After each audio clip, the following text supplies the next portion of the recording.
කුම්භ ලග්නේ. මොකද ওই කුම්භ ලග්නේ අය මේ ගුරුමාරුව ගැන බොහොම සැලකිලිමත් වෙනවා. මොකද කුම්භ ලග්නෙත් අධිපතිත්වය දරන්නේ සනි.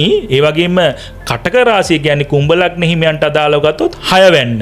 එතකොට ඔක බිය වෙනවා. මොකද අපි 6 වැන්න ජ්‍යොතිෂයේදී කියන්නේ ලෙඩ රෝග ස්ථානය, සතුරු කරදර ස්ථානය කියලා. එතකොට ගුරු වගේ ග්‍රහයක් 6 වැන්නට ආවහම අපි කියනවා සුබ ග්‍රහයක් ආවහම එච්චර හොඳ නෑ කියලා.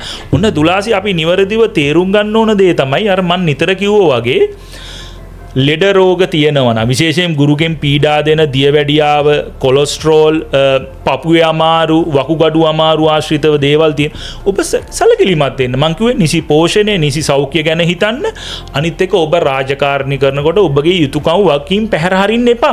නිවැරදිව කරන්න. කුම්භ ලග්න හිමියන්ටත් තියෙනවා පොඩි ප්‍රමාද වෙන ගතියක්. අර පස්සට ඇදෙන ගතියක්. අර කලට වේලාවට වැඩ නොකිරීමේ පුරුද්දක් තියෙනවා සාමාන්‍ය කුම්භ ලග්න හිමියන්ගේ ස්වභාවය. ඒ කියන්නේ හරි සාධාරණ මිනිස්සු උනාට තමන්ගේ දේවල් වලට අදාළව පොඩි පසුගාමීත්වයක් තියෙනවා. කම්මැලි වගේ. මන්දගාමීත්වයක් තියෙනවා. ඉතින් ඒක තමයි යාගේ දුර්වලතාවය. ඉතින් අපි පෙන්නලා දෙන්න ඕන මිනිස්සෙගේ දුර්වලතාවය මගහැරගෙන තමන්ගේ ශක්තිය තුලින් හරිම සාධාරණව හිතන පතන මිනිස්සු. හොඳ සංවිධාන ශක්තිය තියෙන අය.